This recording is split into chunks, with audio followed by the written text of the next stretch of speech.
not about what you say. It's not about what you do. It's how you make people feel. And some people in your company don't want to feel happy on the day. They want to feel productive because it makes them feel amazing. Allow them to have that.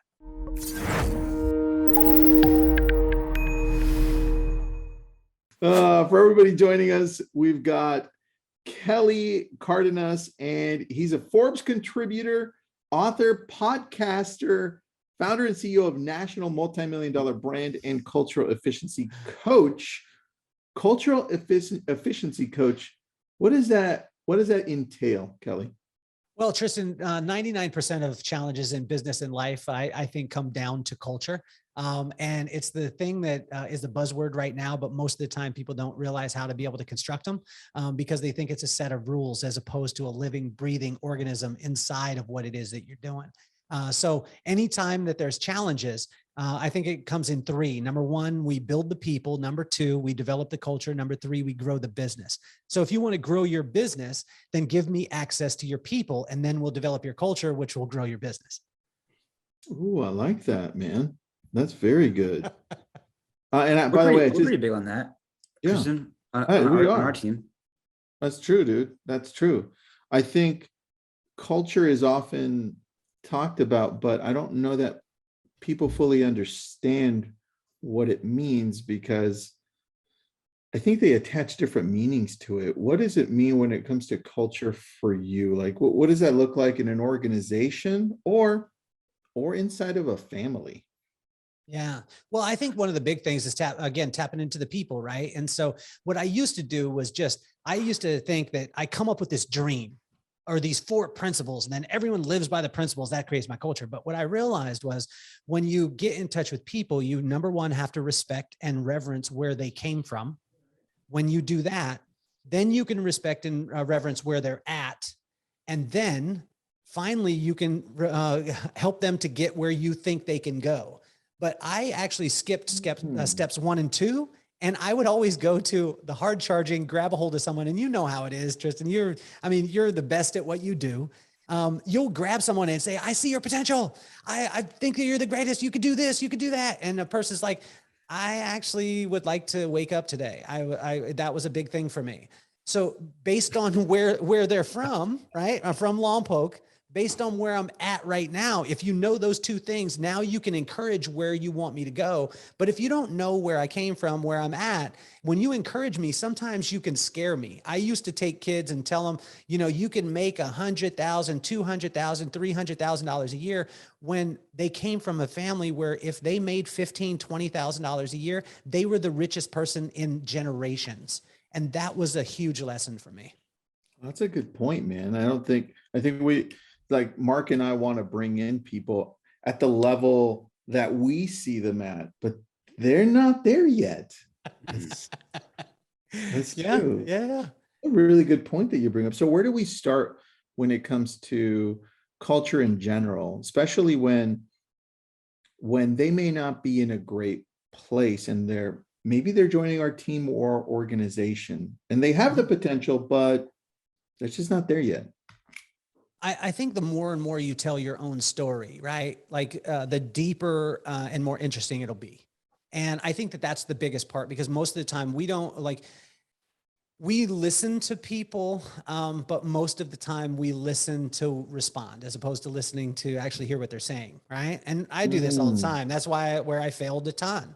And so when we tell our story about what it is that we're doing, say your organization, you tell the story over and over again, people who are attracted to that story and understand that story are going to be the people who want to be involved in your community. I think a lot of times we press in and we just think that I just need to go and get the best at X. But for me, with a culture, it always starts with the people and making sure that you're growing or building the people.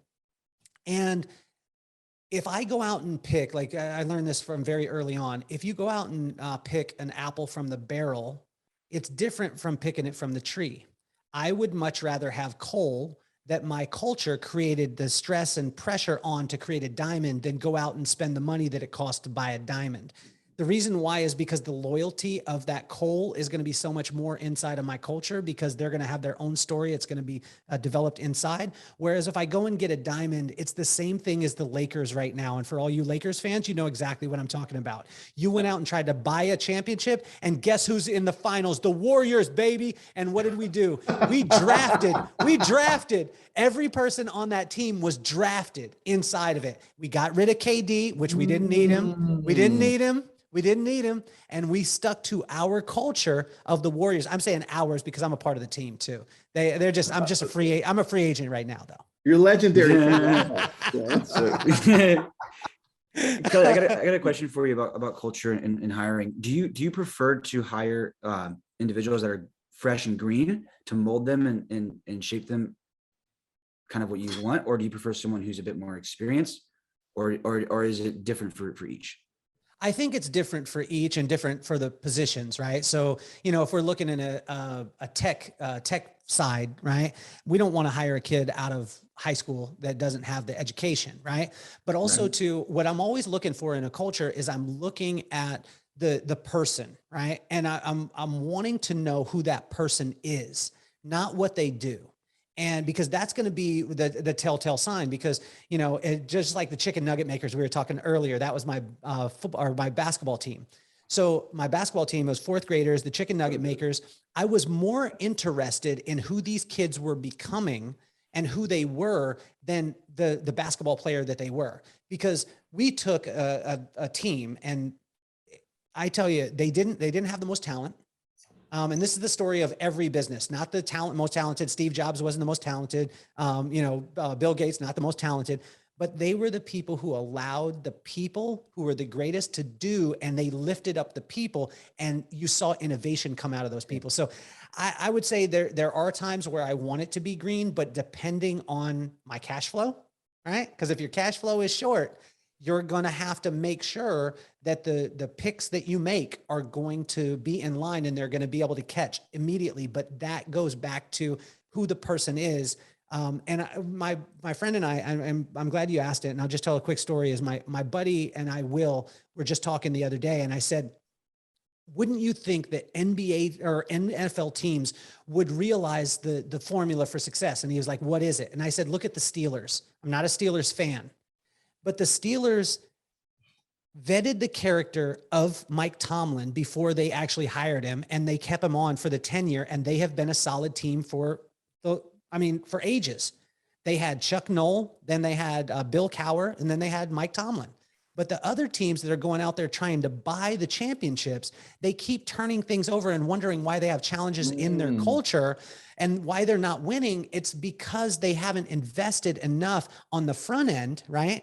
So invest in the seed as opposed to the crop, and making sure that seed is where it needs to be. And that goes for the hardest part about this is most likely you can't systemize it. You're going to have boots on the ground. You're going to have to meet with the people, and you're going to have to ask real questions and get to know people, because people are the only thing you cannot scale. Wow. I like that, man. That actually, Mark, that gets me thinking on the lines of just building out on the team side for real estate, right? Because one of the things that we do, Kelly, is we do our best to hire from within, and we try to build out, right? Yeah. Instead of going out and finding somebody that's incredibly successful and then trying to incorporate them into our culture, right? Mm-hmm. And that's worked extremely well for us, because I've tried both, by the way. It's interesting that you brought up the Warriors, because that's kind of what I lean towards as well, like bringing up. By the way, I'm going for the Warriors, not the Celtics. So there you go. That's interesting. How do you maintain this culture at that level consistently? Well, I think one of the big things is realizing that it's a living, breathing organism. And I think one of the biggest things for it is to understand that the vibe can't be the same all the time. It's got to be chosen. It's got to be deliberate. And sometimes it's going to be productive. Sometimes it's going to be fun. Sometimes it's going to be loving. Sometimes it's going to be, but let your team choose the vibe, because you can have an overarching culture of, this is ultimately what we want to do. This is our vision, but then allow the people to grow the business. right? And for them to say today, honestly, like, let us, like, I want the emphasis to be fun. Like when we had we had salons all over the country. What we did is every day we had a powwow. We started off the day with a powwow. Everyone got together. And when they got together, one person led the powwow and then they got to choose the vibe for today. Today, I want it to be fun. And they got to choose the music. And so that was a vibe manipulator that created a different type of feel. And that person owned the business in their mind for the day. So that way, what started to happen is, I mean, there's a difference between owning and renting a culture. And most of the people out there that are listening, you're feeling me, where you work with a company and you rent the culture, meaning that if you knock a hole in the wall in your apartment and you rent it, you don't fix it. You just put a plant in front of it. If you knock a hole in the wall of a house that you just built, you will fix that bad boy. You'll call in a contractor. You'll make sure that it's perfect. When I was hanging the pictures of my in my house in Park City, as I was hanging them, I was nervous because I was drilling holes in the wall, Mark and Tristan. But when I was renting stuff, I didn't give a damn. Like so getting people to own the culture, they have to be a part of it and they have to contribute to it. But understand and know that it's a living, breathing organism. It's not a set of rules. The rules in your organization are nothing more than a list of your screw ups. And when you give people that, then they have the freedom to innovate and come to you and bring their best self. And now they're free and they're bringing ideas. And you know what we say is, if it works, we write it down, we systemize it. If it sucks, we simply stop doing it, but we write it down so we don't do it again. Dude, that Love was that. really good. You know what I got from that is the term vibe manipulator. What the hell, dude? I love that. I never heard of that before. What? Tell me where that came from, because you used the word or the phrase intently. Tell me about that. Yes. Well, the manipulated was always negative, right? So when you think of, I'm manipulating this, I'm manipulating that, but there's ways to manipulate your vibe in the morning. Like yesterday, I jumped in the ocean. It was cold. It woke me up, right? So I wanted to be alive yesterday. So I jumped in the ocean. I'm not suggesting this, especially on the Central Coast, because it'd be super cold. But what it did is it manipulated my vibe. In the morning, what I wanted to do is I wanted to read. I read yesterday, and then I wrote a letter to my wife, and I wrote a letter to my daughter, which I do every single day, which that is a vibe manipulator for me, right? So it sets me off on a way. Now, be careful not to make your rituals your religion, right? Because most companies say, this is our culture, so you have to do all these things. Well, allow the people inside the principles to move the way that they need to, because then it becomes ownership. And I'll tell you like this, what we did is we built a multi-million-dollar company on this. Show up on time, wear black, smile, empty out the dustpan. As long as it was in line with those 4 things, you were good. Show up on time. You're respect of your time, someone else's time, right? Number 2, wear black. We're all together and we're all one unit. No one person is more important than the other. Smile, because happy people make more money than sad people. Number 4, empty out the dustpan when you sweep it up, because no one should have to deal with your garbage before they deal with their own. I like that. Right? That's a And good so- one. And so now, Tristan, what we did is we created a situation where it was principle-based as opposed to rules-based. And every healthy culture is principle-based, meaning that it can move. It can be, my wife used to say, I don't want to drive a cruise ship. I want to drive a speedboat. When we need to turn it and we need to change a procedure, which is nothing more than a list of our screw-ups, then we can switch that up as long as it's in line with the principles. And principle-based businesses, cultures, teams, they're all successful. And if we look at it in the history of time, it's all principle based. It's not like, oh, we did it like this. I mean, look at Chick-fil-A. What did Chick-fil-A do? They created 2 drive-throughs, and then they put a person outside, 2 people outside, 3 people outside. They didn't say, we're Chick-fil-A, we never stand outside. They adapted.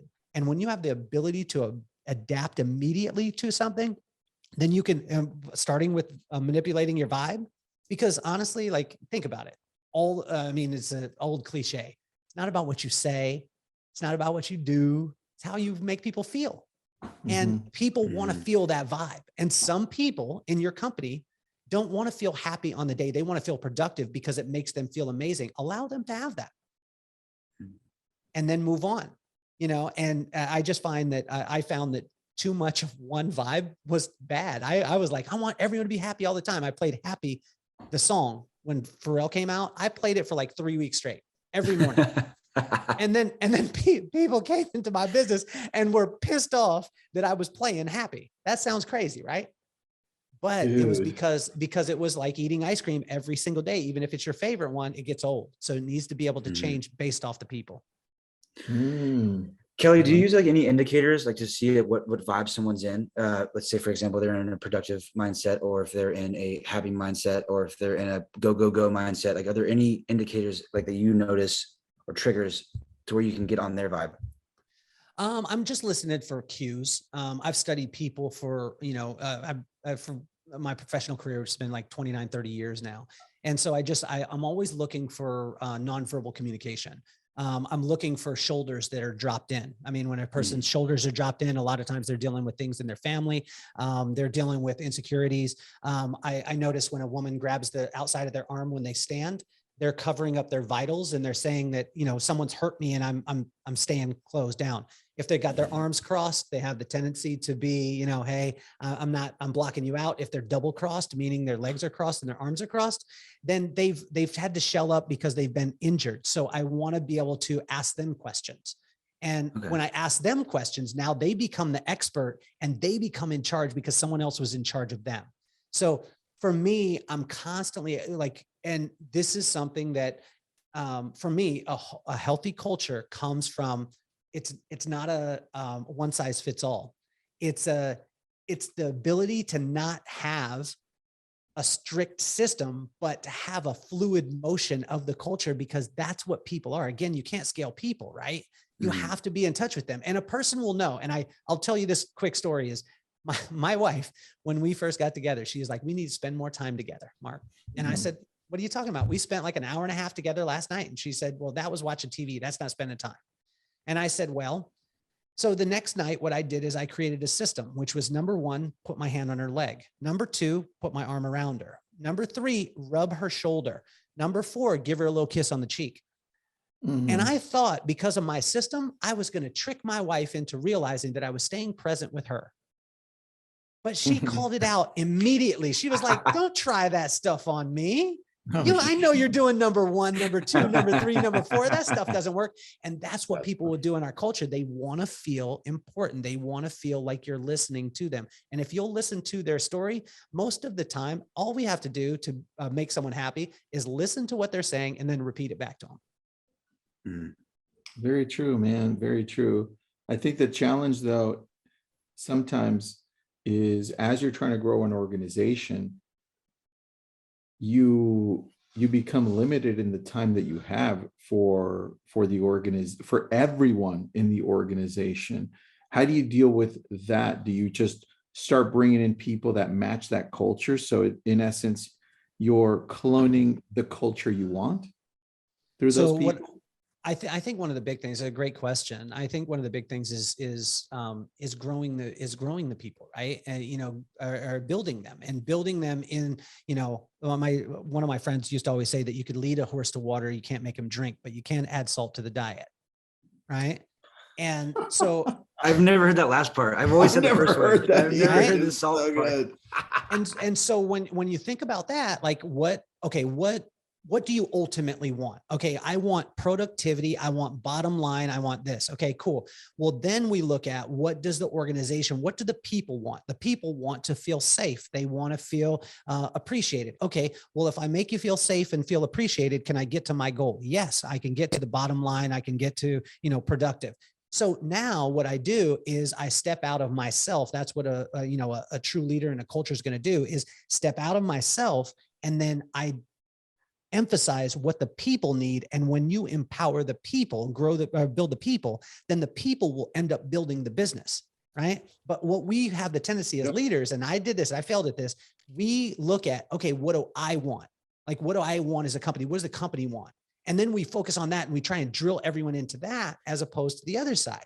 Okay, what do they want? And generally, people want exactly the same thing for the history of time. My dad told me the story a while back. He said, boy, look at your phone. And I was like an iPhone 8. And I was like, okay. And he said, you know, that phone that you rely on for your business? I said, yes. He said, in about 6 to 8 months, that thing's going to be obsolete. He said, so if you keep chasing the technology, the techniques, the methods, you will always be behind the 8 ball. But if you study the one thing that is the most important in any organization, which is people, then you'll never be behind. And they all want the exact same thing. They want to feel loved. They want to feel listened to. They want to feel lifted up. They want to feel safe. And when that happens, then you draw out the best performance in them, and you never have to police them anymore. They are policing themselves, and Correct. they are owning the culture. That makes total sense, man. I love that a lot. And that, you know what it reminds me of? Hold on. We had a comment. Warriors in 6. Warriors. That might happen. I was just waiting That for might that. happen. I I was thought it was a waiting. serious, Donnie, I thought that was a serious comment, dude. Donnie, I love you. I love you, Donnie. You made my day. Just There's a one second comment. part though. Oh, what was it? Dude, I didn't even read On it. I a didn't serious get to it. note, what do Okay. you think is the most efficient way to reward your employees? I again think this is personal, right? And so I learned the hard way. All these things that I'm telling you is not from a theory. It's from me making boneheaded decisions. And what I did is I actually did one time, I was like, all right, I'm going to give a TV away, like a large, 60-inch TV. At the time, that was big. You couldn't get it at Walmart at the time. And it was like, oh, I'm going to do that. And then no one performed. And like one person competed. And then the next time I was like, okay, I'm going to give rent for a month if you hit this. And then 3 people competed. And then what I realized was, as opposed to running a contest or rewarding, I had to look at who the person was.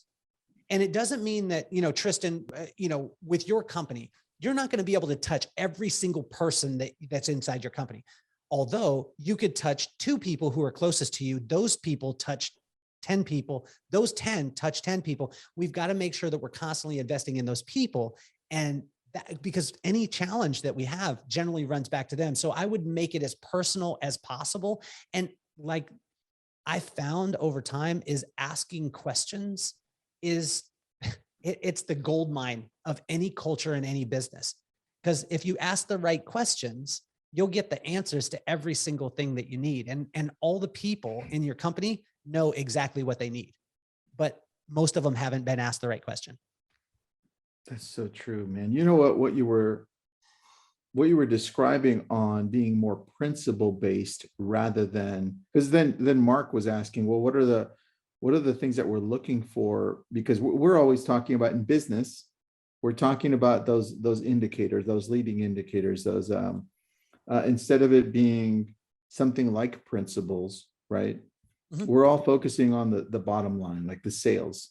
We start with the bottom where we should be starting. Well, let's talk about, and this is where I love OKRs, right? There's a book called Measure What Matters, I think it was. And they talk about objective and key results, which reminded me of what you were saying, which is be principle based, because that's really what matters. It's not, hey, how much do we make? What are our goals this year financially? Those are all important. But when you focus on the people, all of a sudden the company dynamic changes. And that's what you're talking about, man. That's what I love. Thank you.